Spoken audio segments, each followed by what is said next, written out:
সালাম আলাইকুম ভিউয়ার্স, আশা করি ভালো আছেন। আমাদের আজকের ভিডিও টপিকস হচ্ছে ক্লাসিফিকেশন অফ স্মোক ডিটেক্টর। এর আগে আমরা হিট ডিটেক্টর সম্পর্কে জেনেছি, এখন আমরা জানবো স্মোক ডিটেক্টর সম্পর্কে। আমরা খুব শর্ট করে প্রত্যেকটা ডিটেক্টর সম্পর্কে একটু জানার চেষ্টা করব। আমরা প্রত্যেকটা ডিটেক্টর সম্পর্কে বিস্তারিত আলোচনা করতে পারবো না, ভিডিও অনেক লং হয়ে যাবে। আমরা পরের ভিডিওগুলোতে স্পেসিফিক এক একটা ডিভাইস নিয়ে আমরা আলোচনা করব। আজকে ওভারঅল কত ধরনের স্মোক ডিটেক্টর হয় সেটা আমরা জানবো।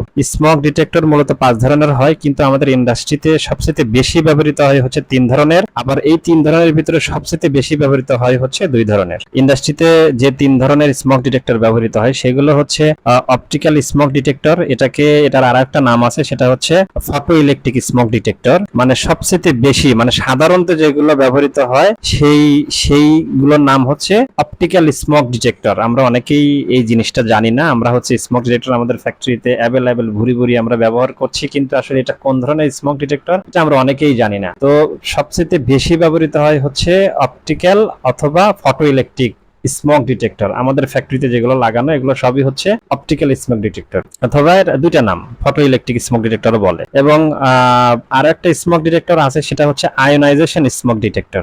এটা খুব অল্প পরিমাণ ধোঁয়াকেও শনাক্ত করতে পারে, অর্থাৎ যেসব এরিয়াতে মানে ডাস্টের পরিমাণ খুব কম, সেই সব জায়গায় এই আয়োনাইজেশন স্মোক ডিটেক্টর ইউজ করা হয়। বিশেষ করে অফিস এরিয়াতে এটি বেশি ব্যবহার করা হয়। আর একটা স্মোক ডিটেক্টর রয়েছে, সেটা অপটিক্যাল বিম স্মোক ডিটেক্টর। এটা আমরা সবাই মোটামুটি চিনি।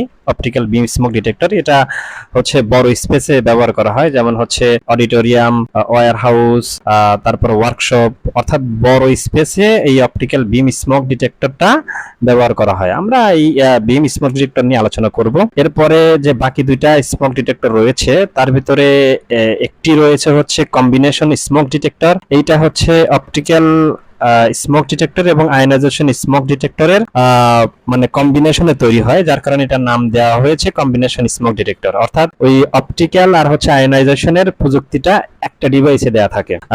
আর বাদ বাকি যেই স্মোক ডিটেক্টর রয়েছে, মানে সর্বশেষ, এটার নাম স্পাইরেটিং স্মোক ডিটেক্টর। আর স্পাইরেটিং স্মোক ডিটেক্টরটা একটা ভিন্ন ধরনের স্মোক ডিটেক্টর। এটা খুব কম ব্যবহৃত হয়। এটার ভিতরে একটা ছোট্ট ফ্যান থাকে, এটা সবসময় বাতাস টানতে থাকে। আর এই ধরনের স্মোক ডিটেক্টর সচরাচর দেখা যায় না বললেই চলে। আশা করি আপনারা স্মোক ডিটেক্টর সম্পর্কে মোটামুটি একটা ধারণা পেয়েছেন। আমরা পরবর্তীতে স্পেসিফিক ভাবে সবগুলো নিয়ে আলোচনা করব। ততক্ষণে আপনারা ভালো থাকুন। Thank you.